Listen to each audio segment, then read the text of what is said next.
20 de febrero de 1945. Iwo Jima, Pacífico Central.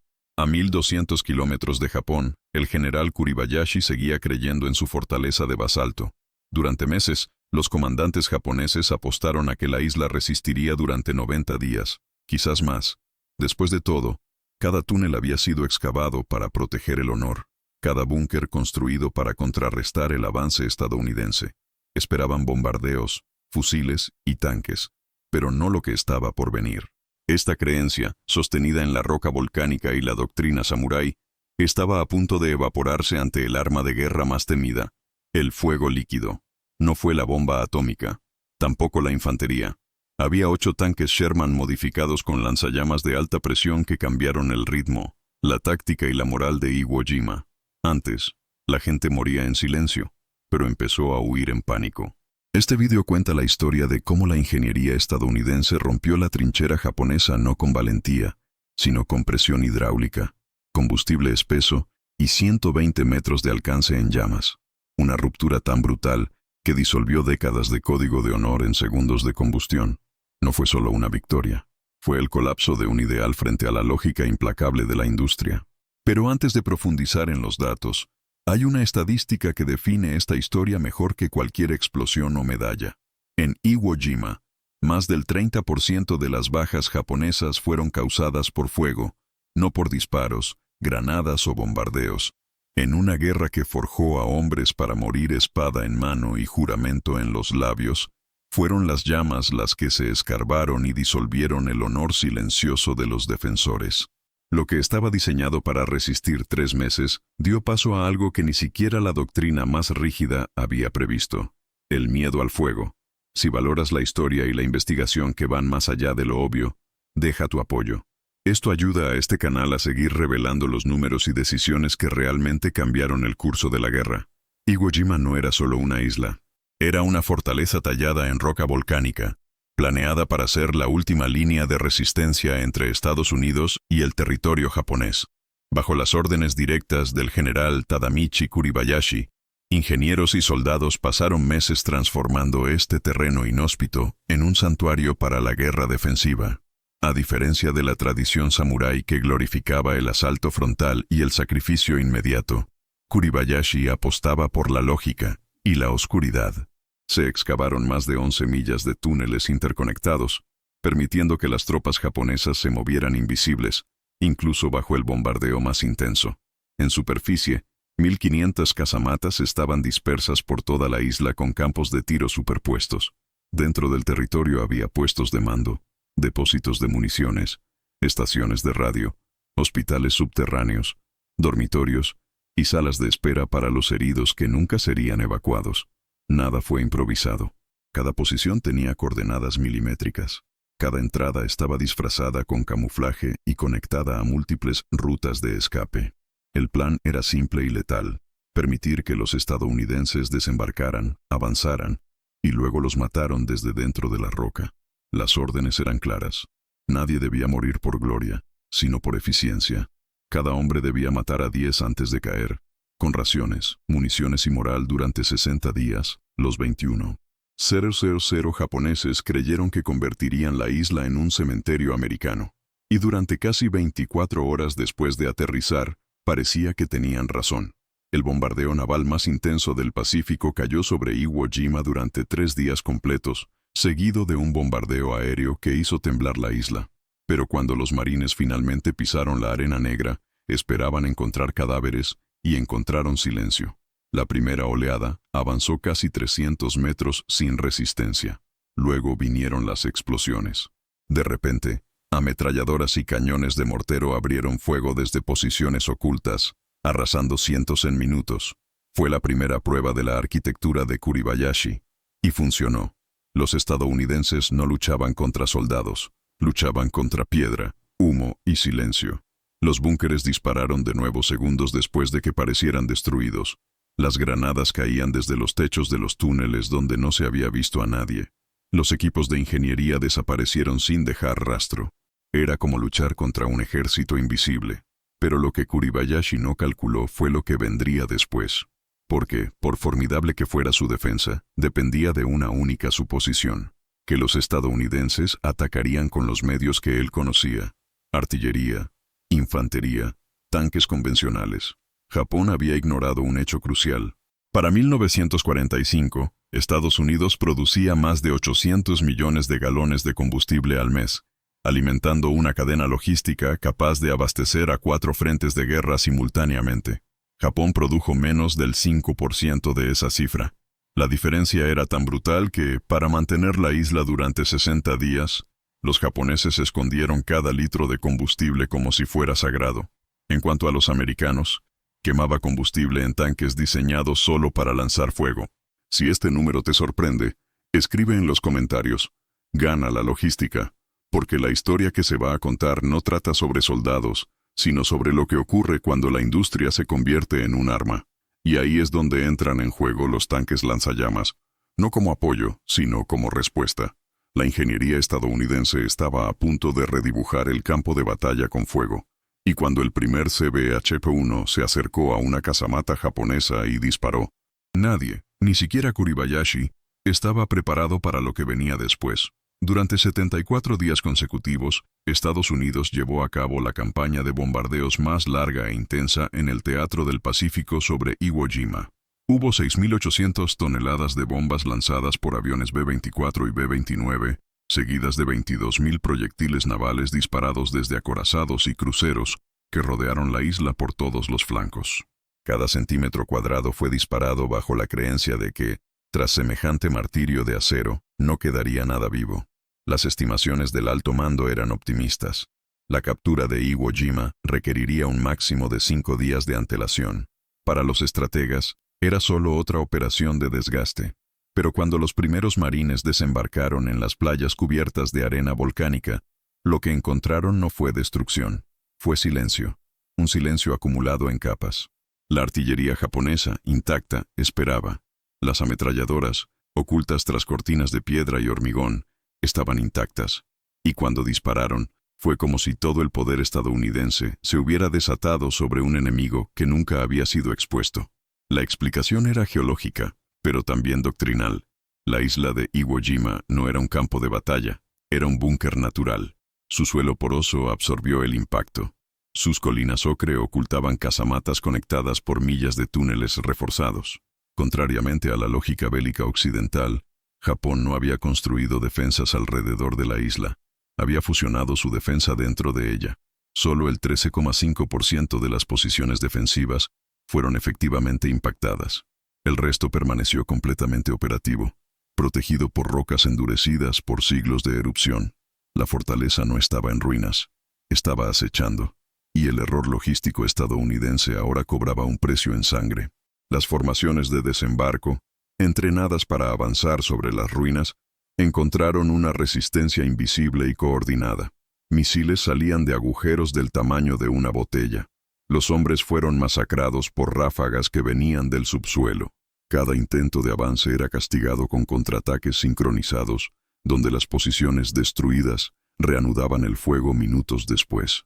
Los equipos de ingeniería descubrieron tardíamente que cada búnker destruido formaba parte en realidad de una red de 3 salidas de emergencia. ¿Cómo derrotar a un enemigo que se ha movido bajo tierra, fuera de la vista, inmune a los bombardeos? Las estadísticas que llegaban a los comandantes del cuerpo de marines eran alarmantes. Los estadounidenses perdían más hombres por yarda delantera que en cualquier otra batalla hasta ese momento. El general Holland Smith reconocería más tarde en una entrevista que nunca hemos subestimado tanto a un enemigo atrincherado desde el inicio de la guerra. La ironía histórica era contundente. Estados Unidos había desplegado el mayor poder de fuego del planeta para destruir una isla, pero la isla no estaba donde pensaban. Estaba bajo sus pies, protegida no por la tecnología sino por la piedra y el silencio. Y en el centro de esa fortaleza, Kuribayashi aún no había agotado la mayoría de sus recursos. Estados Unidos se había preparado para una guerra de superficie, pero Iwo Jima requeriría otra cosa. Algo que pudiera entrar donde las bombas no. Algo que cruzara piedra. Algo que quemaría la tierra misma. Y eso es exactamente lo que se estaba preparando, a cientos de kilómetros de distancia, en el campo de pruebas de Oahu, donde los ingenieros estadounidenses probaron un arma que no explotó, se quemó. La guerra, para Estados Unidos, nunca fue solo una cuestión de valentía, era un problema de ingeniería, y en febrero de 1945, ante la resistencia inquebrantable de Iwo Jima, este problema requería una solución poco convencional. Mientras los generales debatían tácticas y los marines buscaban su camino entre cráteres y cadáveres, en un cuartel discreto en Hawái, un grupo de ingenieros y soldados de construcción trabajaba en silencio. El campo de pruebas en los cuarteles de Schofield se había transformado en un laboratorio improvisado de guerra mecanizada. En el centro del proyecto estaba el coronel Thomas Unmacht, un oficial del cuerpo de ingenieros que comprendía una dura verdad. Para derrotar una fortaleza subterránea, había que inundarla con algo más profundo que balas. Había que llevarla al colapso térmico. Fue bajo esta directriz donde nació el CBH-1, el primer tanque lanzallamas táctico de alcance extendido en la historia de Estados Unidos. El andén era un Sherman M4A3 modificado. La torreta principal fue reemplazada por un sistema lanzallamas montado en el carrusel con rotación de 360 grados, presurizado por 2 cilindros de nitrógeno comprimido, alimentando un depósito interno con más de 150 galones de napalm. El contacto era eléctrico. El chorro de fuego, con un alcance real de 120 a 150 yardas, era capaz de mantener una presión continua hasta 60 segundos, dependiendo del ciclo de uso.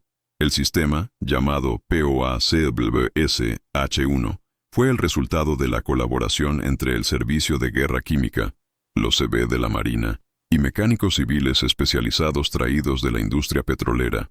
El arma no solo era devastadora, era controlable. A diferencia de los lanzallamas portátiles, con un alcance inferior a 40 metros y un funcionamiento arriesgado, el CBH-1 permitía ataques a una distancia segura, con miras ajustables, control de intensidad y puntería precisa. Sin embargo, su verdadero poder no estaba en el fuego. Tenía miedo. La mera aparición del vehículo alteraba el comportamiento del enemigo. Los japoneses, entrenados para resistir hasta la muerte en túneles, comenzaron a huir antes del primer disparo. El sonido del jet bajo presión, el rugido de la llama en espiral y el vapor que salía de las entradas dañadas creaban una imagen que ninguna doctrina militar había previsto. La ingeniería estadounidense había creado sin querer un arma psicológica. La producción del CBH-1 requirió una cadena de suministro en miniatura. Las piezas provenían de depósitos del continente. Los tubos de encendido se ensamblaban en San Diego. El napalm se refinaba en refinerías civiles adaptadas para uso militar. En 3 semanas, se ensamblaron 8 unidades. Llegaron a bordo de barcos de desembarco, abarrotados como tanques normales. Los registros muestran que el mando japonés en Iwo Jima nunca recibió informes de tanques lanzallamas de alcance medio. El arma simplemente no existía en su doctrina, y este vacío doctrinal costaría miles de vidas. Al llegar a la isla, cada CBH-1 fue asignado a un equipo de marines e ingenieros de combate. La táctica, aún experimental, se llamaría más tarde sacacorchos y quema, atravesar las defensas y luego quemarlas todas. Pero en ese momento, era solo una idea desesperada. Los tanques estaban posicionados detrás de la línea principal, esperando el momento adecuado. Y ese momento llegaría cuando los marines se encontraran con búnkeres que ni siquiera los explosivos podían abrir, cuando los lanzacohetes no tenían efecto, cuando los túneles empezaron a devorar pelotones enteros. El CBH-1 sería un último recurso, un tanque que no transportara munición explosiva, solo una sustancia gelatinosa que se pegaba a todo y quemaba a 1000 grados Celsius. Fue un proyecto nacido de la lógica industrial estadounidense. Donde no entra plomo, entra el petróleo. Pero la pregunta seguía flotando en el aire. ¿Y si fracasaba? ¿Y si los japoneses realmente resistieron el fuego? Esta duda duró hasta la primera misión, porque cuando el tanque 431 disparó por primera vez, el silencio de los túneles fue reemplazado por gritos, y los informes cambiaron de tono. En la siguiente entrega, el tanque 431 se encuentra con su primer búnker japonés, y lo que ocurre a continuación cambia para siempre la doctrina del asalto anfibio. El tanque 431 era, desde lejos, solo otro Sherman. Sus líneas eran familiares, su blindaje similar, su avance lento como tantos otros que cruzaron la arena negra de Iwo Jima en aquel sofocante febrero de 1945. Pero llevaba algo que los japoneses no podían ver, y que cambiaría para siempre el curso de esa batalla. Dentro del vehículo, el sargento Raymond Mesa revisaba los manómetros por tercera vez. Los cilindros de nitrógeno estaban llenos. El napalm, denso y viscoso, presionaba contra los límites del tanque central. La tripulación, acostumbrada al ruido seco de los cañones, ahora solo escuchaba el zumbido constante de la presión hidráulica. Fuera, a 60 metros, un búnker japonés disparaba ráfagas intermitentes, protegido por losas de hormigón y ángulos de tiro calculados con precisión. Ningún marín podía acercarse. Los explosivos habían fallado. Las granadas rebotaban en las grietas. La orden llegó seca por radio. 431. Posición de fuego limpia. Sector Delta 3. Mesa asintió en silencio. Activó el tren corto. El tanque avanzaba lentamente, como un animal ciego olfateando al enemigo. La distancia descendió a 40 metros. Luego 30. Los marines, tendidos en cráteres circundantes, observaban. No sabían qué esperar. El búnker siguió disparando, sin ser consciente de la amenaza. A 20 metros, Mesa giró la torre. La boquilla metálica del lanzallamas se alineaba con la abertura frontal de la estructura. Un ruido breve, casi mecánico. Y entonces el jet se disparó. No fue una explosión. Era una hoja viva, líquida y llameante que invadió la posición con una velocidad devastadora. El napalm penetraba por las grietas, bajaba por las paredes, se adhería a los uniformes, las armas, el hormigón. En 2 segundos, el búnker se convirtió en un horno. En 5, los gritos cesaron. En el 8, no se oía ningún sonido. De la radio 431, solo silencio. Mesa apagó el jet. El vapor subía lentamente, trayendo consigo el olor a carne, hierro y queroseno. Ninguno de los hombres dentro del tanque sonrió. No hubo celebración, solo una frase, pronunciada por el operador de radio. Dios mío. Al exterior, los marines no avanzaron de inmediato. Había algo en esa imagen que no encajaba con la lógica del combate. No era la victoria que conocían, era otra cosa, algo más cercano a un castigo divino. La casamata fue destruida, pero no por el colapso estructural. Había sido purificada por el calor. Observadores japoneses, escondidos en túneles conectados, presenciaron la escena.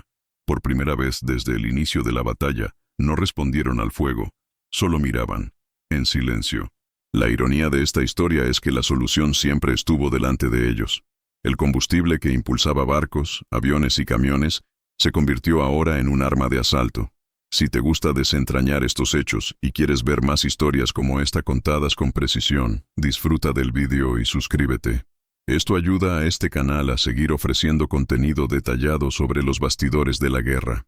El tanque 431 se retiró lentamente. Su misión estaba cumplida, pero su presencia dejaría huellas permanentes. En las horas siguientes, otras posiciones serían atacadas. Pero el efecto del primer disparo fue inmediato. El pánico comenzó a extenderse entre los soldados que habían jurado resistir hasta el último hombre. Lo que antes era un honor silencioso ahora temblaba ante una llama que no respetaba trincheras, ni doctrinas, ni valor. Y en los informes interceptados tras la batalla, una frase apareció repetidamente en las emisiones japonesas: Kami no Hi, el fuego de los dioses. Pero ¿qué pasaría cuando ese fuego encontrara los túneles? ¿Cuando el infierno empezó a fluir por las grietas del suelo? La respuesta llegaría pronto, y no habría más silencio. En el Japón imperial, el entrenamiento de un soldado comenzaba con un juramento, no de victoria, sino de muerte. El código Bushido, incorporado a la doctrina militar, enseñaba que retirarse era vergüenza, rendirse era deshonra, y la muerte en combate era la forma más alta de lealtad. Era una ideología construida en las escuelas, reforzada en academias e interiorizada en los campos de batalla. En Iwo Jima, este código se había llevado al extremo. Los 21 C0C0 hombres bajo el mando del general Kuribayashi no estaban allí para sobrevivir, sino para retrasar el avance estadounidense el tiempo suficiente para salvar el archipiélago principal. Cada uno sabía que salir con vida no era una opción, pero nada en el entrenamiento de estos hombres les preparó para enfrentarse al fuego. Las primeras unidades de tanques lanzallamas comenzaron a operar en sectores considerados limpios, donde la resistencia había cesado, pero el efecto psicológico fue inmediato y se extendió como una infección moral. Observadores apostados en túneles laterales informaron de lo que habían visto en los ataques del 431. Casamatas enteras incendiadas en segundos, gritos ahogados por chorros de napalm, trincheras convertidas en hornos. Cuando cesaron los disparos, lo que quedó no fue ruina, sino el silencio absoluto de los cuerpos carbonizados. La reacción de los soldados japoneses fue tenue pero profunda. En los días siguientes, unidades enteras comenzaron a evacuar posiciones incluso antes del ataque. En los sectores norte de la isla, los marines encontraron búnkeres abandonados sin señales de combate. Se dejaron granadas, fusiles e incluso espadas. No era rendición, era huida. Algo impensable semanas antes. Los informes estadounidenses registraron casos de soldados japoneses que preferían abandonar sus posiciones y exponerse al fuego de ametralladoras antes que esperar a que llegaran los tanques lanzallamas. En varios casos, fueron derribados corriendo al descubierto, con los ojos abiertos y las manos vacías. Se estaba gestando un patrón. Los japoneses resistían el cerco, el hambre y los bombardeos, pero no al fuego. Era como si el código que los había formado tuviera un fallo, y ese defecto fuera térmico. Los médicos de campo e interrogadores de los prisioneros revelaron los primeros signos de la ruptura. Un oficial capturado tras perder su compañía declaró, con la mirada fija en el suelo: «Estamos entrenados para luchar hasta morir, pero nadie nos entrenó para arder». La frase se repetía en otras formas, por otras voces. Un artillero que sobrevivió a un ataque de CBH-1 describió el horror de escuchar a sus hombres derretirse dentro de un túnel. Intentaron irse. Las llamas regresaron. Corrió. Fue capturado desarmado, suplicando no ser devuelto a la línea del frente. Era un escenario que ni siquiera los estrategas estadounidenses esperaban. El arma había sido creada para romper estructuras, pero estaba rompiendo el espíritu. La doctrina del sacrificio se desintegró bajo la presión térmica de una tecnología que funcionaba sin emoción. El tanque no gritaba, no dudaba, no sentía. Simplemente avanzó y disparó. Era la antítesis del guerrero tradicional. Era la máquina como vector de colapso moral. El efecto secundario de la innovación estadounidense fue, en efecto, la destrucción de un mito. La idea de que el soldado japonés nunca se echaría atrás quedó enterrada en la arena negra de Iwo Jima, junto con sus códigos e himnos. Por primera vez en la Guerra del Pacífico, los estadounidenses se enfrentaron a un enemigo que huyó no por hambre, sino por miedo. Miedo a algo que no se podía combatir con valentía. Miedo a un jet incandescente que ignoraba la posición, la valentía o el mando. Y mientras los informes de inteligencia analizaban este nuevo comportamiento, los ingenieros estadounidenses preparaban algo aún más ambicioso: usar el lanzallamas no solo contra posiciones fijas, sino también dentro de los propios túneles. Porque para vencer a Iwo Jima, no bastaba con salir a la superficie. Era necesario prender fuego a las venas de la isla, y la operación que haría esto posible estaba a punto de comenzar. El tanque CBH-1 no salió de un milagro. Surgió del sudor, la grasa y el agotamiento. La ingeniería bélica estadounidense, tan celebrada en libros de texto y estadística, estaba impulsada por hombres comunes, muchos de los cuales nunca habían pisado un campo de batalla. En el campamento de los Seabees de la Marina en Hawái, en enero de 1945, se reunió un grupo de expertos civiles y militares con una misión clara: crear, adaptar y entregar un arma capaz de romper el letal silencio de Iwo Jima. No vestían uniformes condecorados ni recibían órdenes directas de generales, pero fueron responsables de una de las herramientas más letales de la campaña del Pacífico. El jefe del proyecto fue George Riker, un ingeniero mecánico de la industria petrolera de California. A su lado estaban técnicos como Samuel Kissel, un soldador de Ohio con 20 años de experiencia, y Leon Klee, un experto en sistemas de encendido hidráulico. Durante 20 días, estos hombres durmieron en cobertizos, comieron entre piezas desmontadas y trabajaron bajo tensión eléctrica y calor constante. El reto no era solo técnico, era logístico. Era necesario adaptar la estructura del tanque Sherman, retirar su torreta, integrar un sistema de combustión que pudiera soportar la vibración del campo y, aún más, asegurar que todo esto fuera lo suficientemente sencillo para repararse en combate.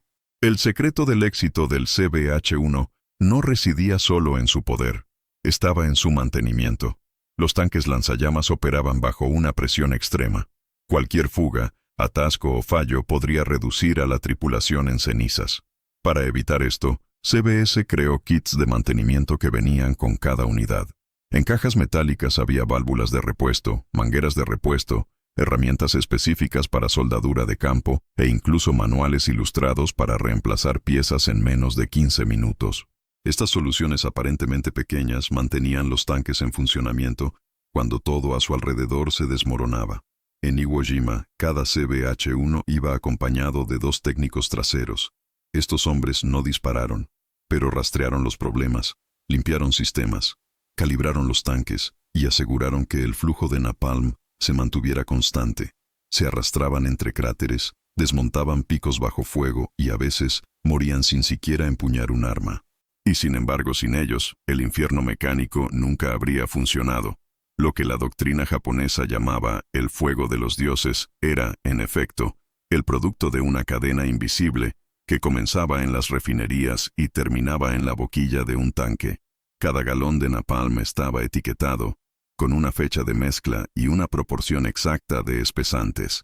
El combustible no podía ser demasiado fino, o se acabaría sin adherirse. Ninguno demasiado grueso, o atascaría el sistema. Había cálculos milimétricos detrás de cada jet disparado, una ecuación que unía química, ingeniería y táctica. Al mismo tiempo, la producción de componentes continuó a un ritmo industrial. Solo para los 8 tanques lanzados en Iwo Jima, se ordenaron más de 2.500 piezas individuales, todas numeradas, probadas y enviadas en convoyes separados para asegurar que llegaran incluso bajo riesgo de ataque. El sistema de cilindros de nitrógeno fue rediseñado 3 veces durante el proyecto. La versión final soportó presiones superiores a 2000 psi, asegurando un chorro continuo capaz de atravesar grietas uniformes en los búnkeres de hormigón. Y todo esto se construyó en menos de un mes. En la prensa, estos nombres nunca aparecieron. Ningún periódico celebraba a los soldadores, técnicos de encendido o ensambladores de válvulas. Pero fueron ellos quienes crearon el único arma que funcionó donde las bombas y los proyectiles fallaron. La victoria en Iwo Jima, tan a menudo atribuida a la valentía de los marines, que fue realmente inmensa, también pertenece a quienes moldearon el fuego. El verdadero poder estadounidense no estaba solo en el campo. Estaba en la retaguardia que sabía cómo transformar problemas en proyectos y proyectos en soluciones. Uno de los oficiales japoneses capturados, al ver un CBH-1 de cerca tras su rendición, supuestamente dijo: «Entrenamos para morir, pero entrenas tus máquinas para ganar». Y eso fue exactamente lo que ocurrió. Pero la pregunta seguía resonando entre quienes observaban desde lejos. ¿Qué pasaría cuando esta máquina fuera llevada al corazón de la resistencia japonesa? La respuesta estaba en una colina, el punto más alto de la isla y el mejor defendido. Colina 382. Y los tanques estaban a punto de explotar. La doctrina japonesa en Iwo Jima era una ingeniería de la muerte meticulosamente construida. Cada centímetro de la isla había sido convertido en un campo de tiro cruzado, diseñado para derribar en masa cualquier fuerza invasora. El general Kuribayashi descartó las viejas cargas Banzai, entendiendo que el suicidio frontal era ineficaz contra la artillería estadounidense. En cambio, rediseñó la guerra para que se librara bajo tierra, donde el tiempo, la oscuridad y la sorpresa serían sus principales armas. Sus ingenieros construyeron pasadizos estrechos, túneles con ángulos irregulares y casamatas que comunicaban a través de senderos camuflados. La idea era sencilla: crear zonas de muerte en las que los marines fueran atraídos a trampas invisibles y eliminados con precisión quirúrgica. Y durante días, esta táctica funcionó, hasta que empezó a correr el fuego. El napalm, a diferencia de los explosivos, no necesitaba impactar directamente. Solo hizo falta una grieta, una abertura, un conducto de ventilación. Bajaba por paredes, rodeaba esquinas, se adhería a superficies y ardía a temperaturas que derretían acero.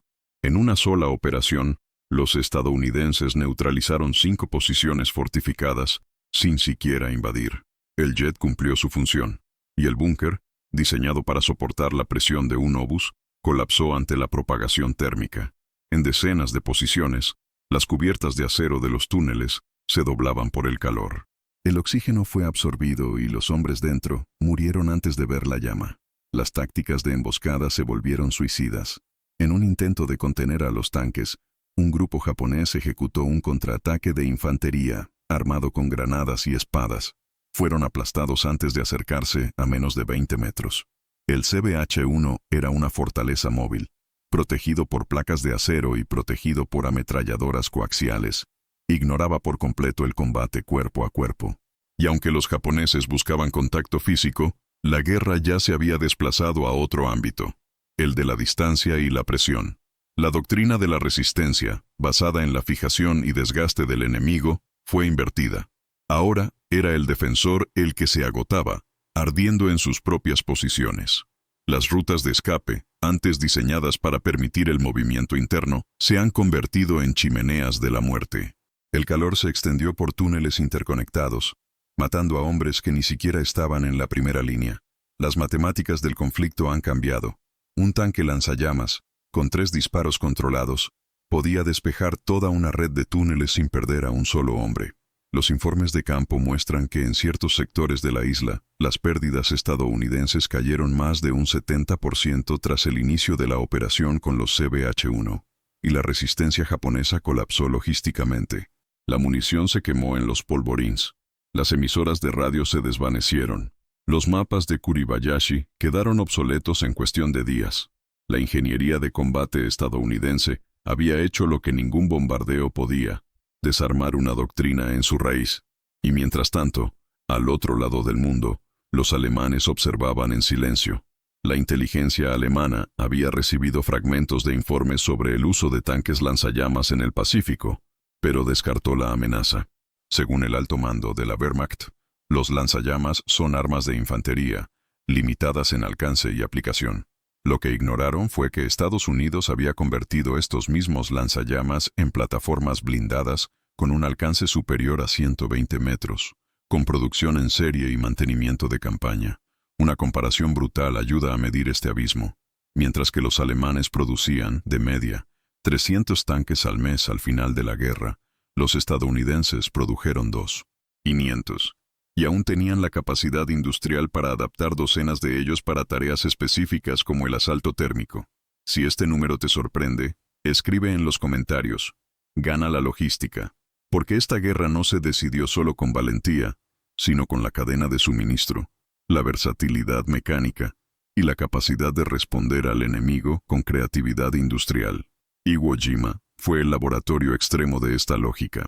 Y la siguiente fase sería la más simbólica de todas: tomar el punto más alto de la isla, la colina 382, conocida por los marines como el Ojo del Infierno. Y ahí es exactamente donde iban los tanques. La conquista de Iwo Jima no fue obra de un solo factor, sino el resultado de la precisa integración de máquina, logística y doctrina. Y en el centro de este engranaje brutal nació una táctica que definiría la nueva guerra americana: Corkscrew and Burn. El nombre, acuñado por los propios marines, describía una maniobra que combinaba avance helicoidal, supresión térmica y neutralización quirúrgica de fortificaciones. La mecánica era sencilla, pero requería una coordinación absoluta.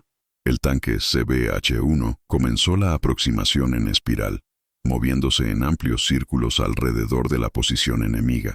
Este patrón evitaba que el vehículo se convirtiera en un blanco fácil y le permitía barrer múltiples ángulos con su lanzallamas giratorio.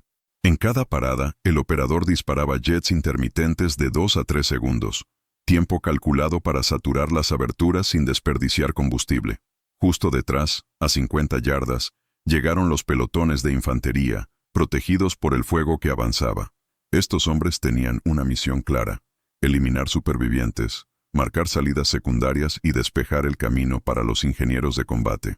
Eran las cargas de línea, que transportaban explosivos y herramientas de demolición para sellar entradas, destruir pasadizos y evitar la reutilización de estructuras subterráneas. Era una operación en capas. El tanque ardía, la infantería limpiaba, la ingeniería sellada. En cuestión de minutos, una posición que antes se consideraba impenetrable se redujo a roca fundida, escombros humeantes y túneles bloqueados.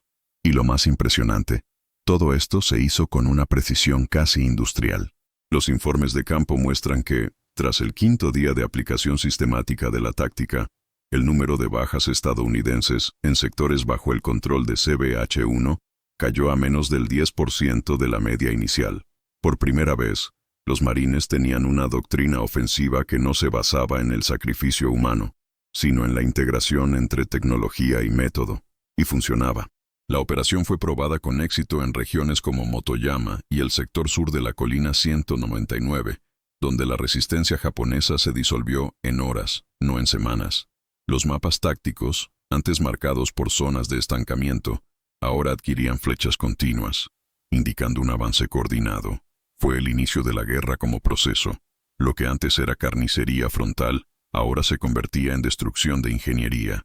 Las unidades comenzaron a operar con rutinas cuasi mecánicas: comprobación de combustible, presión del tanque, configuración del chorro, sincronización con radio de infantería y coordinación con sargentos de ingeniería.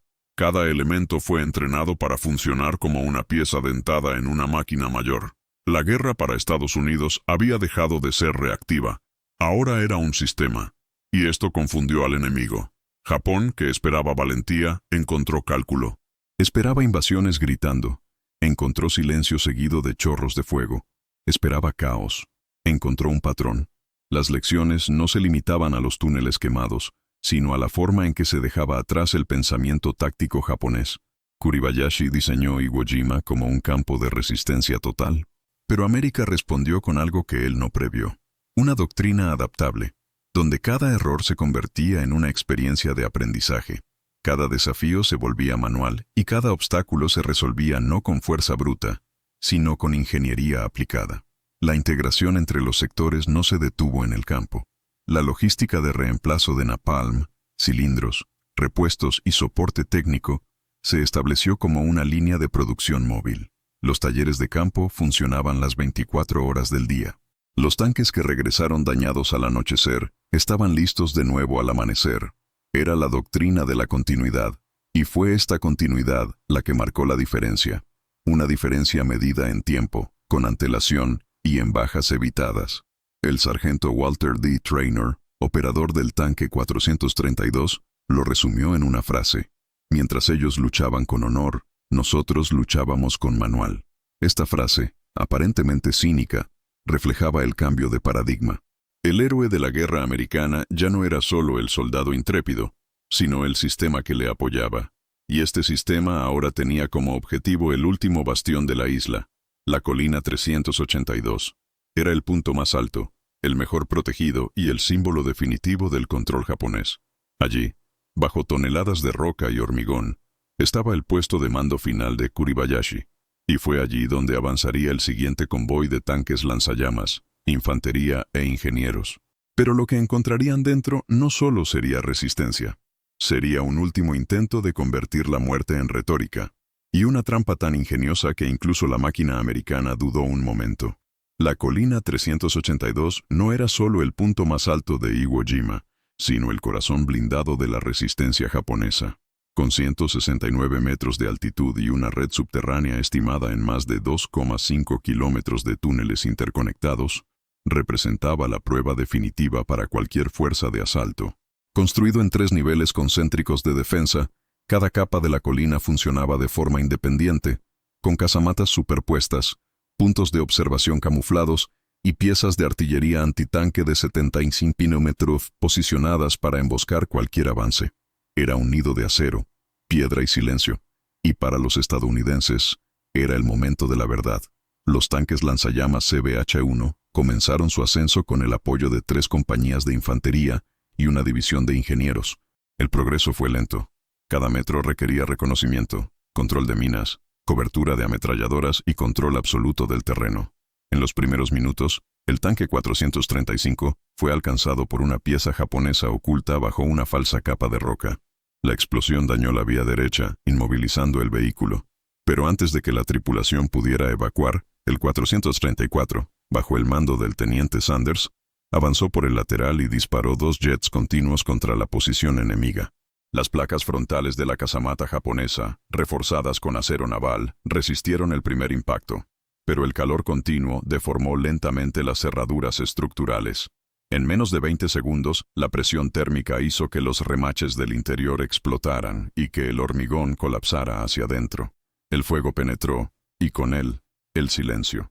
Sanders no dudó. Con la parte delantera del tanque parcialmente sobre los escombros del 435, inclinó el CBHT-1 para obtener un ángulo de ataque imposible. La maniobra obligó el casco del vehículo a un cabeceo de 28 grados, un límite crítico para un Sherman, pero funcionó. El siguiente jet impactó en la segunda línea de defensa japonesa, situada detrás de una curva negativa en el terreno. Lo que había sido diseñado como protección ahora se convertía en vulnerabilidad. Los japoneses no estaban preparados para un enemigo que se adaptara con tanta rapidez. Y la guerra, en ese momento en la colina, dejó de ser doctrina. Se convirtió en improvisación técnica. Los ingenieros estadounidenses, al darse cuenta de que los túneles se usaban para reposicionar tropas y munición en movimiento, aplicaron cargas de demolición en las entradas secundarias con temporizadores sincronizados con el ataque de los tanques. Era un reloj de destrucción. El fuego se abrió. La infantería entró. Los ingenieros sellados. En menos de 36 horas, el 70% de la colina ya había sido tomada. Lo que antes parecía un castillo de hormigón, resultó ser una cueva sin salida. El teniente coronel Nishi, comandante del sector, fue hallado carbonizado junto a su estación de radio. El dispositivo seguía transmitiendo, pero solo siseando. Lo que llamó la atención de los analistas de inteligencia fue el mensaje final interceptado justo antes de la caída del último sector de la colina. Ya no tenemos viento, solo calor. Era la metáfora de un comandante que entendía que su guerra había terminado. Y con ello, toda una estructura de creencias. El código de resistencia de Japón no había sido devorado por proyectiles, sino por la fusión de tecnología y adaptabilidad. Porque los tanques que subían por la colina 382 no seguían los manuales. Crearon nuevas en tiempo real, mientras el mundo observaba, y mientras los últimos disparos resonaban desde la cima de la colina, un nuevo objetivo se alzaba en el horizonte: el sistema central de túneles de la isla, núcleo logístico de la operación japonesa, oculto bajo 300 pies de roca volcánica. Y los estadounidenses estaban a punto de lanzarle algo aún más decisivo. No solo llamas, sino el colapso total de la isla desde dentro. En el octavo día de la ofensiva en la colina 382, empezó a ocurrir algo extraño. Unidades enteras de marines informaron de avanzar sin resistencia, túneles desiertos, búnkeres intactos sin disparar un solo tiro. No era una trampa, era abandono. Por primera vez desde el inicio de la guerra en el Pacífico, los soldados estadounidenses se enfrentaron a posiciones japonesas que habían quedado atrás incluso antes del combate. No por falta de munición ni por un colapso logístico, sino por algo más profundo: el miedo. Un miedo que no podía enfrentarse ni con un rifle ni una espada. El simple sonido del motor de un CBH-1, junto con la columna de humo blanco que precedía al disparo de napalm, fue suficiente para provocar la fuga. El fuego, según la percepción japonesa, no era solo un arma, era un destino peor que la muerte. La doctrina del imperio había preparado a sus hombres para morir en combate, enfrentarse a bayonetas, resistir bombardeos, pero no hubo respuesta táctica al terror térmico. En varios sectores, los marines encontraron equipo abandonado en perfecto estado, cascos alineados, munición apilada, banderas dobladas. Era como si los hombres se hubieran marchado con prisa, pero sin deshonra. Una retirada silenciosa, técnica e instintiva. Ya no luchaban contra el enemigo. Lucharon contra la idea de arder vivos dentro de la propia fortaleza. Los interrogatorios confirmaron este cambio. Un sargento japonés capturado tras abandonar su puesto admitió: ninguno de nosotros podía dormir. El sonido del tanque era peor que el bombardeo. Al menos las bombas habían desaparecido. El fuego permaneció. Otro, mayor, describió la escena que rompió su disciplina. Vio a 3 compañeros en un búnker alcanzados por un avión y desaparecer en menos de 4 segundos. No quedó nada, ni siquiera huesos. Salió corriendo sin pensar, no para salvarse a sí mismo, sino para no morir así. Las estadísticas demostraron que este terror tenía razón. Según el informe de la Marina de EEU, el 60% de las muertes causadas por tanques lanzallamas ocurrieron en menos de 10 segundos después del impacto inicial. La mayoría no tiene tiempo de reacción. Fue la anulación del heroísmo. El fuego no dejaba espacio para la valentía. No había oportunidad de contraatacar, resistir, elegir cómo morir. Fue la imposición total de la muerte mecánica en el código de honor. La psicología de la guerra se ha visto profundamente afectada. Las tropas estadounidenses, al darse cuenta del efecto psicológico del CBH-1, comenzaron a utilizar la amenaza del arma como táctica preventiva. En muchas ocasiones, bastaba con apuntar la torreta giratoria hacia un búnker para provocar el abandono. Además, los observadores señalaron que los japoneses ya no reforzaban ciertas posiciones, considerándolas ya inevitablemente perdidas en cuanto se acercaban los lanzallamas. Fue una victoria temprana, no física, sino mental. La doctrina que preparaba al soldado para morir pero no para retirarse estaba siendo desactivada desde dentro. La ingeniería estadounidense, al combinar movilidad, presión y fuego, había creado no solo un arma, sino un nuevo lenguaje de poder, y este lenguaje se entendía incluso en los túneles más profundos. El propio general Kuribayashi, ya aislado y sin contacto directo con varios sectores de la isla, habría ordenado a algunos hombres retirarse de posiciones estratégicas, no para defender otro punto, sino porque allí el enemigo ya dominaba el aire, el suelo y la moral. Una frase atribuida a uno de sus mensajeros describe el ambiente en la fase final de la campaña. Estamos cavando tumbas, no posiciones. Mientras tanto, las tripulaciones del CBH-1 operaban con precisión quirúrgica. Cada disparo era medido, cada avance coordinado. El combustible se cargaba con escolta, se revisaban las toberas en cada operación y los sistemas de presión se ajustaban para asegurar la máxima autonomía. La guerra se había convertido en un laboratorio móvil, en el que el terror no era gratuito, era un cálculo logístico. Y este cálculo empezó a romper el eje más resistente del ejército imperial, la disciplina. Al final de la segunda semana, los estadounidenses habían registrado más de 40 posiciones abandonadas antes del primer contacto visual, un número sin precedentes. La estructura de mando japonesa, incapaz de responder a esta nueva lógica de guerra, comenzó a fragmentarse. Mensajes contradictorios, órdenes no ejecutadas y absoluto silencio en varios ámbitos indicaban el colapso de una máquina que, hasta entonces, había operado con precisión fanática. La isla, antaño un laberinto de resistencia, era ahora un cementerio de posiciones abandonadas. El fuego había ganado donde el acero había fallado. Y al otro lado del mundo, en habitaciones tranquilas de inteligencia alemana, los informes sobre Iwo Jima llegaban tarde, pero llevaban una advertencia clara. Según notas encontradas en el diario de un oficial de la Abwehr, si América puede hacer que el enemigo se retire sin luchar, ya no estamos enfrentando una guerra, estamos enfrentando un sistema. Pero incluso este sistema se enfrentaría a un desafío sin precedentes: descender al núcleo de la isla, donde Kuribayashi había reunido a sus últimos hombres para una resistencia sin retorno. Y los tanques, por primera vez, tendrían que operar por debajo de la línea del suelo. Al final de la tercera semana de combate en Iwo Jima, ya no era posible separar el tanque del marín, el ingeniero del operador del lanzallamas, ni el avance desde la retaguardia. La guerra que los estadounidenses libraban en la isla había evolucionado hasta convertirse en un organismo logístico integrado. Un sistema de ataque coordinado donde cada célula táctica operaba en simbiosis con las demás. Los tanques CBH-1, por impresionantes que fueran, no ganaron por sí solos. Fueron el centro neurálgico de una doctrina emergente, el combate combinado. Con cada sector tomado, los patrones se repetían, un tanque delante, limpiando los puntos de resistencia con fuego de alta presión, la infantería avanzando cerca detrás, en columnas paralelas, protegida de la artillería y lista para neutralizar posiciones secundarias, ingenieros con explosivos y herramientas para cerrar túneles, desactivar minas y mantener la línea móvil de suministro. Era un baile preciso en medio del caos. Las radios eran el enlace. Cada pelotón operaba con su propia frecuencia, y los tanques estaban equipados con antenas de largo alcance, permitiendo la comunicación simultánea con hasta 3 unidades.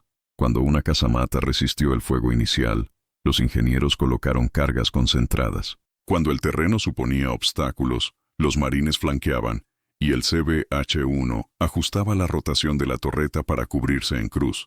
La eficiencia era tal que, en muchos casos, el calendario previsto para avanzar 100 metros diarios se superaba en más de un 60%.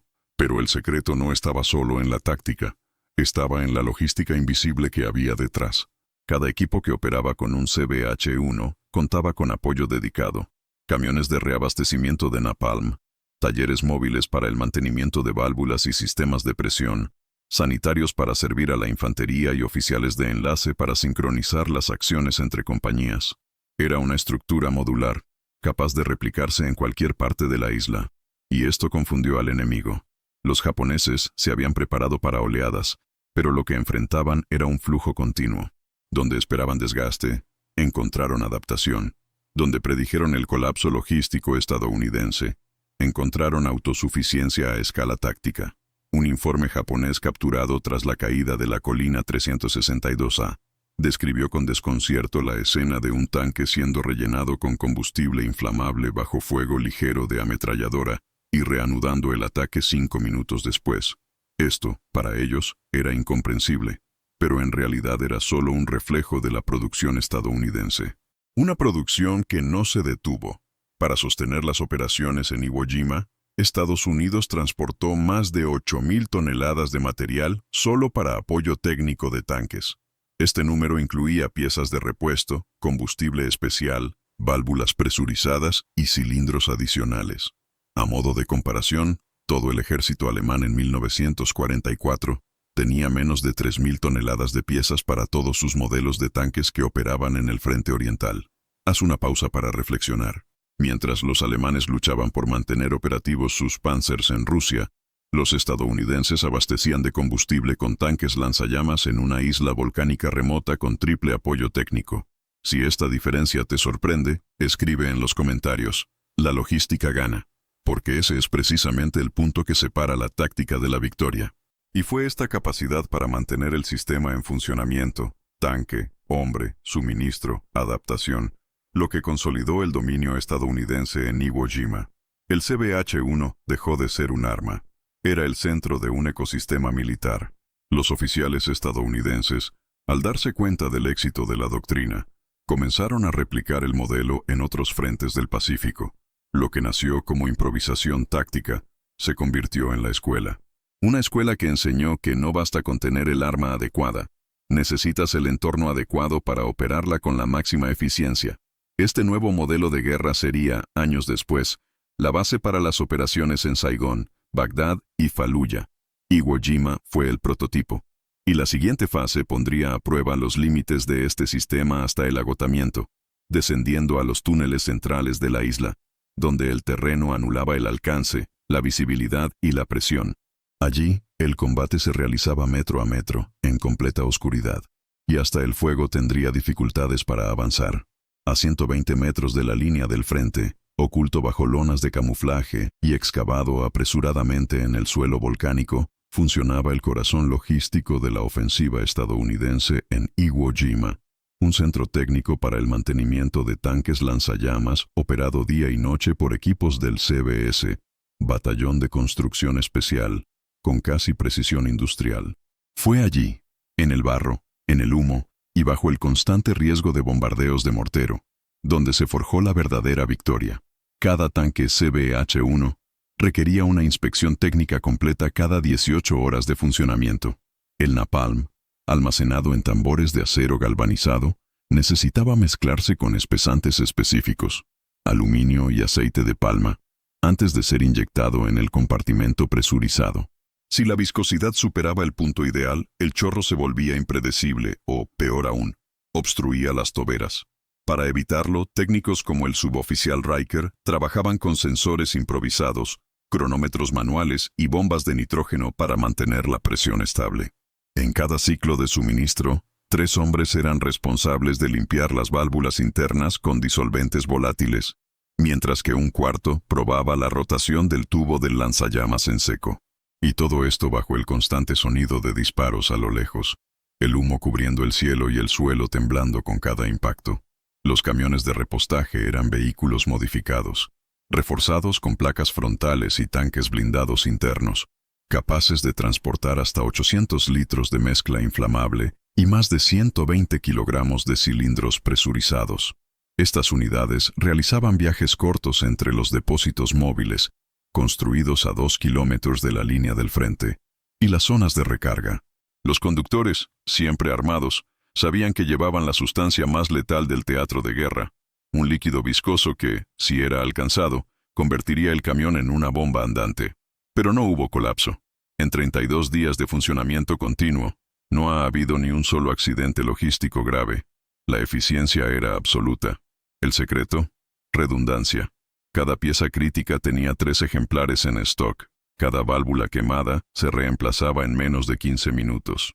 Los técnicos no eran solo soldados, eran mecánicos, ingenieros, químicos. Hombres como Elmer Kiesel, que improvisó un sistema de refrigeración con botellas de agua y tubos de cobre cuando uno de los CBH-1 empezó a sobrecalentarse bajo fuego intenso. O como el teniente Klee, que desarrolló un método para identificar fallos por vibraciones sonoras, escuchando el timbre del gas que escapaba por las válvulas. Estos hombres no aparecieron en los periódicos. Pero sin ellos, el arma se habría detenido en 2 días. Y los japoneses lo sabían. Los observadores informan que los pocos ataques dirigidos a depósitos de combustible fueron intentos desesperados de interrumpir ese flujo. En una ocasión, un grupo suicida japonés intentó infiltrarse en la retaguardia estadounidense con explosivos atados al cuerpo. Fueron interceptados por centinelas a 200 metros del almacén. Pero el mensaje era claro. Sabían que si rompían la logística, romperían el arma. No lo lograron, porque el sistema estadounidense era más que físico, era doctrinario. Los informes logísticos se enviaban cada 12 horas a los centros de mando en barcos en alta mar. Cada fallo fue registrado, analizado y adaptado. La doctrina de la retroalimentación en tiempo real, típica de la industria estadounidense, se estaba aplicando ahora en el campo de batalla. Iwo Jima era el laboratorio. Y los resultados fueron impresionantes. El 87% de los tanques CBH-1 permanecieron operativos durante toda la campaña. Un número imposible de alcanzar para cualquier ejército europeo en un escenario similar. Para comparar, en la batalla de Kursk, menos del 60% de los panzers alemanes completaron las 2 primeras semanas de combate en plena forma. Si este número te impresiona, escribe en los comentarios datos impactantes. Porque estos datos muestran que la victoria comienza antes del primer disparo. Comienza en la continuidad. Mientras los japoneses enterraban soldados y municiones en túneles de roca, los estadounidenses enterraban tambores de napalm, piezas de repuesto, diagramas técnicos y radios de comunicación de campaña. Era una guerra en la que lo invisible pesaba más que lo visible. Y en este mundo subterráneo de mantenimiento, de ingeniería de trincheras, estaba el diferencial que mantenía la llama encendida, literalmente, durante todo el conflicto. La colina 199 no cayó por el disparo de un tanque, sino porque detrás de ella había 50 hombres operando para que funcionara como una máquina de precisión. Iwo Jima enseñó que superar una fortaleza no solo requiere fuego, requiere método, constancia y redundancia. Y este método ahora se dirigía a la entrada del complejo subterráneo central, una red de túneles de más de 6 plantas de profundidad, donde Kuribayashi preparaba su última resistencia. Allí, por primera vez, el tanque tendría que detenerse, y el combate volvería al cuerpo a cuerpo. Pero incluso allí, el fantasma del fuego seguiría presente. En la superficie de Iwo Jima, donde el hollín se mezclaba con la niebla salina y la línea del horizonte desaparecía entre cráteres y humo, los tanques Sherman se movían en silencio mecánico. A primera vista, todos eran iguales. Blindaje medio, torreta giratoria de 75 milímetros, orugas anchas orientadas hacia terreno irregular. Para el enemigo, no había forma de saber qué tanque era solo un vehículo de apoyo, y cuál llevaba el apocalipsis embotellado dentro. Ese era el secreto del CBH-1, no parecer lo que realmente eran. El camuflaje que los protegía no estaba en el monte ni en los colores, estaba en el diseño. El lanzallamas había sido instalado en la torreta, reemplazando al cañón, pero mantenía las proporciones visuales exactas. El tubo presurizado que expulsaba napalm había sido diseñado para simular el cañón de 75 milímetros. Incluso el movimiento de la torreta imitaba a los tanques estándar. Solo cuando el chorro luminoso fue liberado, el enemigo se dio cuenta del error. Demasiado tarde. Esta elección de ingeniería creó un efecto psicológico de desorientación en el campo de batalla. Los artilleros japoneses, ya bajo constante presión, no podían distinguir los objetivos prioritarios. En muchos casos, gastaron su última munición contra Shermans convencionales, mientras los lanzallamas se acercaban por el flanco opuesto. El caos táctico se instaló en cuestión de minutos. Un informe japonés, recuperado de un refugio destruido, describió el fenómeno con desesperación técnica. Disparamos al cañón, pero llegó el fuego. Mudan de piel. En otra nota, un oficial relata la frustración de haber destruido 2 Sherman normales, solo para ver a un tercero incinerar todo el búnker de al lado con un solo disparo. La sofisticación de la estrategia estadounidense estaba en el detalle. En lugar de proteger sus tanques especiales con refuerzos extra, y así delatarlos, los diseñadores optaron por la invisibilidad funcional. Cada CBH-1 iba acompañado de 2 Sherman normales, formando trinomios de ruptura. La formación confundía a los observadores y diluía el riesgo. Cuando uno era alcanzado, los demás seguían. Cuando no eran identificados, se convertían en armas de sorpresa letal. Este principio táctico sería, décadas después, la base de doctrinas modernas como la engaño táctico en profundidad, utilizada en conflictos urbanos para ocultar unidades críticas entre fuerzas convencionales. Pero en Iwo Jima fue una auténtica novedad. La guerra había dejado de ser solo fuego contra acero, se había convertido en un juego de percepción, y los estadounidenses estaban ganando. El impacto de esta invisibilidad táctica se puede medir en números. De los 8 CBH-1 enviados a Iwo Jima, 7 permanecieron operativos hasta el final de la campaña. Uno se perdió por fallo mecánico, no por destrucción. Tal tasa de supervivencia, para tanques operando en la línea absoluta del frente, era prácticamente imposible en cualquier otro escenario del Pacífico, pero tenía sentido. El enemigo no sabía dónde apuntar, y cuando por fin se enteró, ya era demasiado tarde. En varios relatos de prisioneros japoneses, aparece una expresión repetida: el fuego vino del tanque equivocado. Esa frase resume el fracaso del reconocimiento enemigo y el triunfo del diseño estadounidense. Lo que los alemanes llamaban superioridad táctica basada en armamento especializado, los estadounidenses lo resolvían con producción en masa e inteligencia de campo. Una ironía histórica que costaría caro a la doctrina europea. Mientras que los Panzer se distinguían por siluetas y armamento visible, los Sherman se multiplicaban en el anonimato. Y entre ellos, ocultos, venía el infierno. La producción industrial estadounidense entendió algo que los alemanes ignoraron. La guerra no solo recompensa el poder de fuego, sino la eficiencia del engaño. Mientras Alemania diseñaba tanques como el Tiger, monstruos visibles a kilómetros de distancia, Estados Unidos construyó máquinas que se integraban en el paisaje, solo para revelar su verdadera función en el momento decisivo. Y si este contraste entre ostentación y efectividad te impresiona, escribe en los comentarios: poder invisible. Porque eso es exactamente lo que demostró Iwo Jima.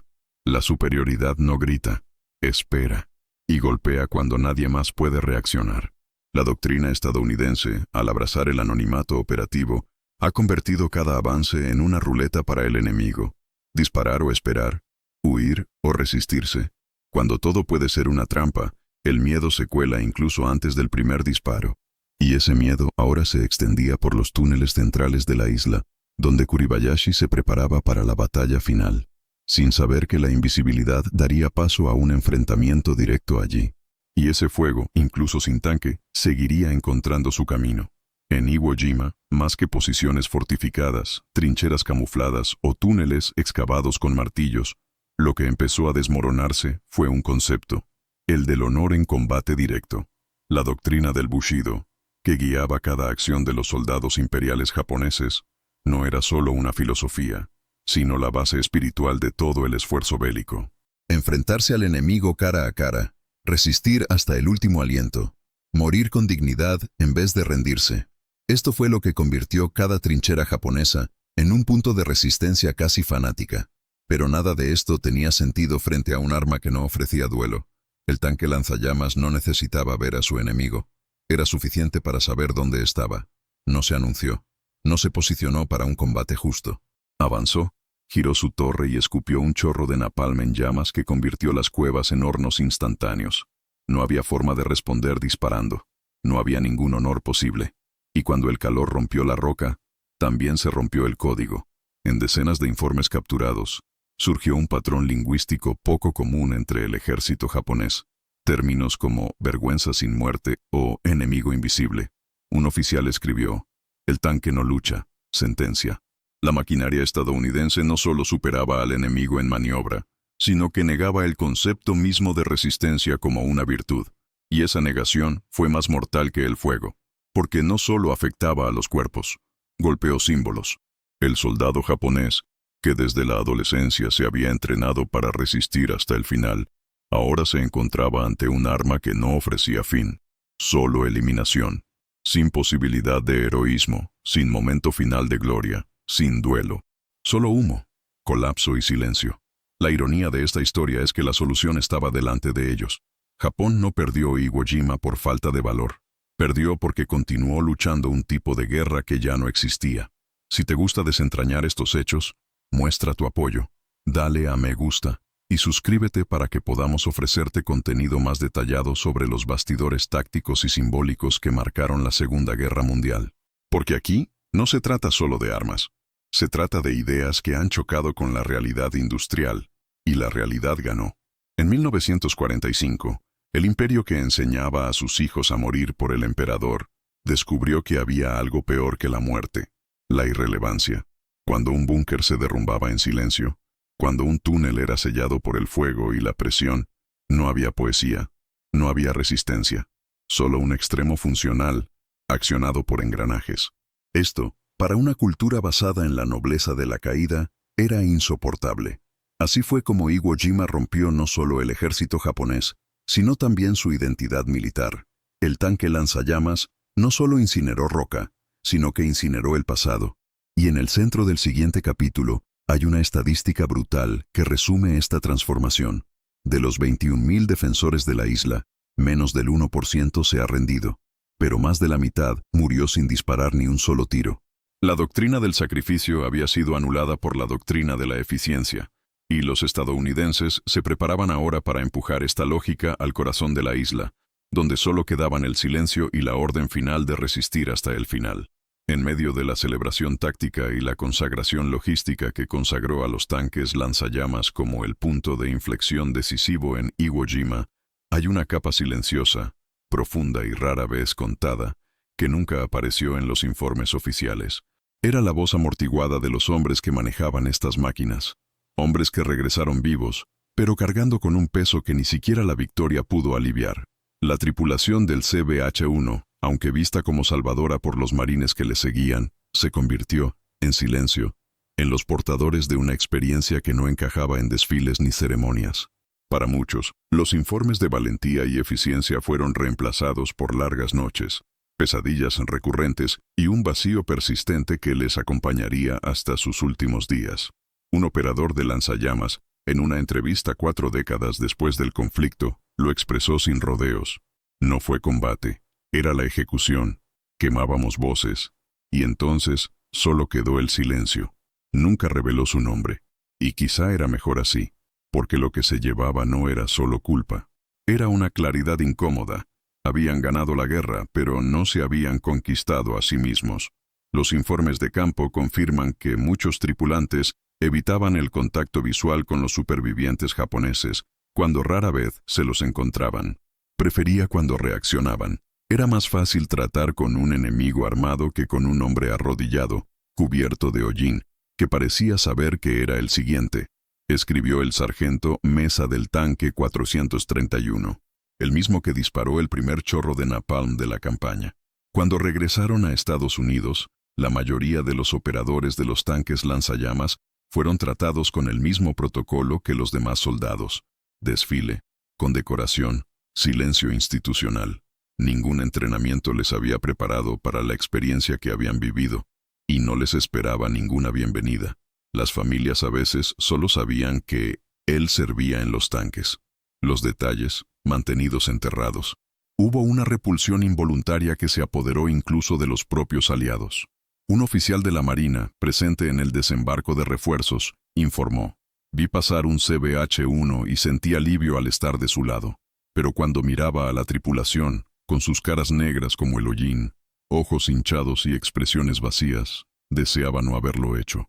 La victoria estadounidense fue real, incontestable, abrumadora, pero entre los engranajes de la maquinaria industrial que dominaba la isla, había carne y hueso, Hombres que pagaban por cada metro avanzado, no con heridas, sino con cicatrices invisibles. Y lo más cruel es que no había lugar para el arrepentimiento. No nos sentimos orgullosos. Sentimos que el deber está cumplido, pero nunca olvidé el olor. Esta frase, pronunciada por un artillero del tanque 434, fue registrada en una carta nunca enviada. Escribió a su hermano, también veterano, pero quemó el papel antes de meterlo en el sobre. Esta guerra no estaba destinada a ser contada por quienes sobrevivieron dentro de un lanzallamas, y sin embargo, fueron ellos quienes lo vieron todo, que lo oyó todo, que sentía el calor invadir las cuevas, convirtiendo a los soldados en gritos, y luego en absoluto silencio. Hay una tecnicidad, a menudo pasada por alto, que dice más que cualquier informe. Los CBH-1 no tenían una ventilación óptima. Tras largas sesiones de disparo, el olor a napalm, carne y metal quemado se acumulaba en la cabina, y con cada maniobra, el humo entraba por grietas. Los operadores se llevaban el infierno hasta los pulmones. Durante meses después de la batalla, los informes médicos señalaron crisis respiratorias, irritación ocular y pérdida del olfato. Pero lo que los informes no captaron fue la sombra que se extendió tras el regreso.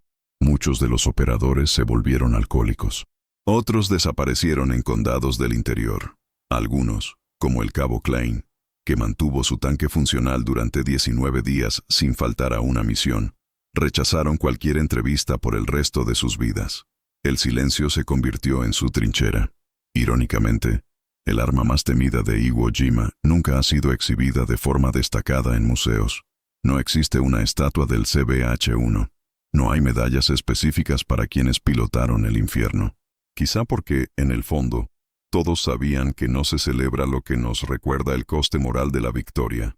El tanque lanzallamas fue una obra maestra de la ingeniería, pero su herencia es humana, y humano en lo que la humanidad tiene más ambiguo: la capacidad de hacer lo necesario, y luego guardar silencio. En el siguiente bloque, veremos cómo esta arma, que destruyó una isla y una cultura, casi sería abandonada por la propia nación que la creó, como si, una vez ganada la guerra, lo que quedara fuera borrar las huellas de lo hecho. Pero algunas huellas, como el olor a napalm, nunca desaparecen. 40 años después del último disparo, cuando la arena negra de Iwo Jima ya había sido cubierta por musgo, viento y olvido, dos hombres descendieron de diferentes helicópteros y caminaron lentamente hasta el mismo lugar en el centro de la isla, donde antes solo había habido muerte. El primero fue el sargento retirado Thomas Mesa, antiguo comandante del tanque 431, el primero en disparar fuego líquido contra las defensas japonesas. El segundo, Kenji Yamada, uno de los pocos oficiales japoneses que sobrevivió al asedio, aún llevando en su brazo izquierdo una cicatriz torcida que había dejado el napalm. Ambos se detuvieron frente a un cráter cubierto de rocas volcánicas y fragmentos metálicos, lo que quedaba de una de las casamatas incendiado durante la ofensiva estadounidense. Mesa mantuvo la barbilla firme, pero sus ojos no podían fijarse en el pasado. Yamada miró a su alrededor, tocó el suelo con los dedos y dijo, con voz contenida: aquí, ahí fue donde cambió la guerra. Pero no fuiste tú quien lo causó. Era el momento. Durante unos segundos, no dijeron nada más. El silencio entre ellos era más denso que el polvo del Pacífico. Entonces, inesperadamente, Yamada se acercó a él, y Mesa la sostuvo. No había cámaras. No había público. Solo dos hombres intentando recuperar lo que la historia había interrumpido. El incendio que provocaste lo cambió todo, pero ahora lo entiendo. Eso es lo que dijo Yamada, sin cargos, sin absolución, solo comprensión. No era perdón, fue una revelación. Habían sido engranajes en un engranaje mayor, forjados por doctrinas, órdenes y promesas que no les pertenecían. Y, sin embargo, llevaban el peso de la ejecución. Mesa intentó responder, pero las palabras no salieron. Él simplemente asintió, con la mandíbula tensa. Detrás de ellos, en respetuoso silencio, había dos niños, uno americano y otro japonés, que nunca se habían conocido, pero que ahora hacían fotos del mismo paisaje, compartiendo el mismo silencio. La escena no fue grabada por ninguna emisora, no se mencionó en los periódicos, pero se ha convertido en un símbolo de algo que va más allá de las trincheras y de la lógica de la victoria. Porque, al final, lo que quedaba en Iwo Jima no eran héroes ni villanos, Eran seres humanos intentando sobrevivir a su propia memoria. Los archivos militares muestran que, tras la guerra, el CBH-1 fue retirado gradualmente de su operación. Ningún otro ejército lo adoptó a gran escala. Cumplió su función, ganó batallas, rompió códigos y luego desapareció, como si incluso la historia tuviera dificultades para cargarle. La propia isla, antes sinónimo de resistencia, se ha convertido en un lugar de visita discreta, donde japoneses y estadounidenses caminan en silencio, no para celebrar, sino para recordar. En entrevistas posteriores, Yamada diría que «el tanque no me venció, derrotó a lo que me enseñaron a hacer», una frase que resume, con frialdad y claridad, el poder simbólico de esa arma. Porque el napalm no solo quemaba defensas, quemaba doctrinas, y la mayor de ellas era que el hombre moriría como guerrero. Iwo Jima enseñó que, ante la máquina adecuada, el guerrero no moría, huyó, se escondió o cambiado. Y fue este cambio el que se materializó en ese apretón de manos, 4 décadas después. Porque, más allá de la logística y la técnica, más allá de los números y los informes, había 2 hombres allí que cargaban con el infierno, y decidieron, finalmente, dejarlo atrás. Pero aún queda un último dato, una última ironía que debe ser contada. Un número que, por sí solo, expone la transformación final del conflicto y conecta todo este viaje con lo que el mundo vería poco después. Un número que no apareció en Iwo Jima, sino en una isla vecina, llamado Okinawa. El tanque lanzallamas CBH-1 fue retirado del campo de batalla, pero nunca salió de los manuales de guerra. Iwo Jima, con su terreno volcánico, túneles atrincherados y un enemigo dispuesto a morir sin retirarse, se convirtió sin saberlo en el laboratorio de una nueva doctrina y del CBH-1, su instrumento inaugural. Por primera vez en la historia moderna, la ingeniería, la infantería y los blindados operaron como un solo organismo, con funciones interdependientes, comunicaciones tácticas y objetivos sincronizados. Esta integración, nacida de la urgencia, se ha convertido en un modelo. En el periodo de posguerra, el ejército de EE-U estudió minuciosamente cada misión de los tanques lanzallamas, cada trayectoria de napalm, cada búnker incendiado, y construyó una nueva lógica de combate urbano y subterráneo. El concepto de una unidad térmica especializada de separación comenzó a probarse en escuelas blindadas en Texas y en campamentos de simulación en Alaska. En la Guerra de Corea, las variantes modernizadas de los lanzallamas fueron adaptadas a nuevos chasis y utilizadas contra posiciones atrincheradas en el paralelo 38. En Vietnam, los helicópteros lanzallamas operaban bajo la misma lógica que el CBH-1: movilidad, terror psicológico y supresión. Y en Irak, en los laberintos de Faluya, el legado no solo estaba en el armamento, sino en la mentalidad. La resistencia no se combate solo con la fuerza, sino con la ingeniería aplicada a la doctrina. El CBH-1, aunque técnicamente extinto, dejó un código, un patrón, la idea de que, ante una resistencia más feroz, no solo respondes con más hombres, sino con integración, innovación y control total de la cadena logística. En los años 80, los estudios de Rand Corporation sobre teatros de combate urbano con presencia hostil simétrica seguían citando a Iwo Jima como el primer modelo moderno de combate urbano extremo y al CBH-1 como el catalizador. En documentos desclasificados de los años 70, hay simulaciones del Pentágono que prueban escenarios de ciudades subterráneas en Europa del Este, donde reaparece la lógica del lanzallamas, ahora aplicada a drones y armas de dispersión térmica.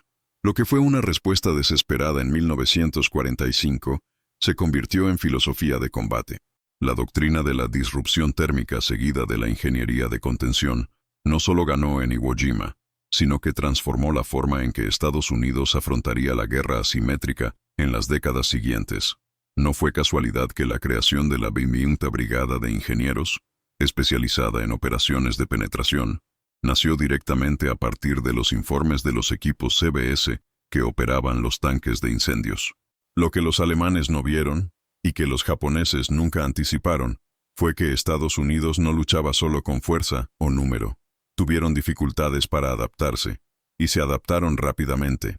En Iwo Jima, esta adaptación se forjó entre cráteres y hormigón fundido, pero su impacto repercutiría incluso en los barrios marginales armados de Bagdad.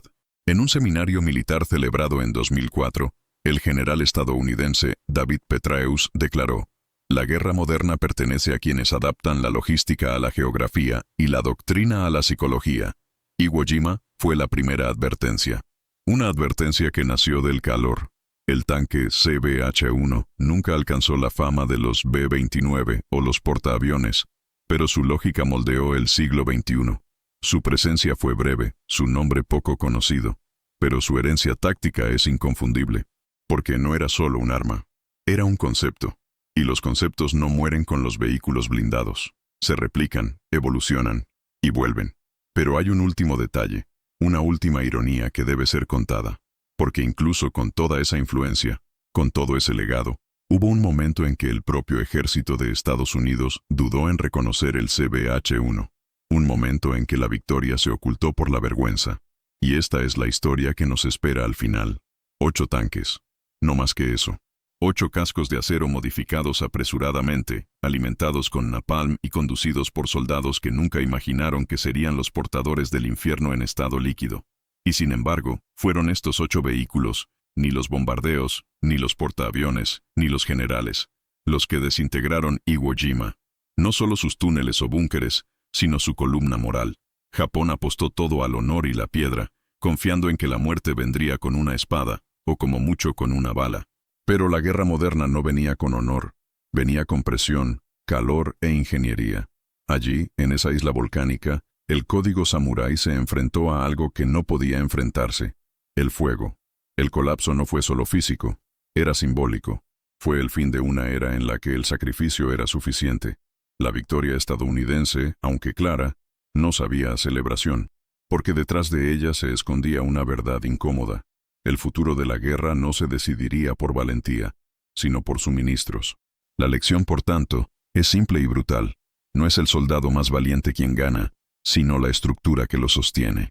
La logística define la duración, la industria define el impacto, y la integración define el resultado. Como diría el general Jodl tras la rendición alemana: "Fuimos derrotados por una fábrica de motores, no por una táctica". Si valoras la investigación histórica realizada con precisión y respeto, por favor deja tu me gusta y suscríbete ahora. Esto ayuda a mantener vivo este canal y comprometido con la verdad. Y comenta abajo, ¿cuál fue el hecho más impactante de este informe? Activa la campana para no perderte el siguiente dato histórico devastador que aún hay que contar. No te vayas todavía. Escucha la próxima historia real que aparecerá en pantalla. Recuerda siempre, la logística determina la estrategia. Mira el siguiente video aquí en el canal con otra historia increíble.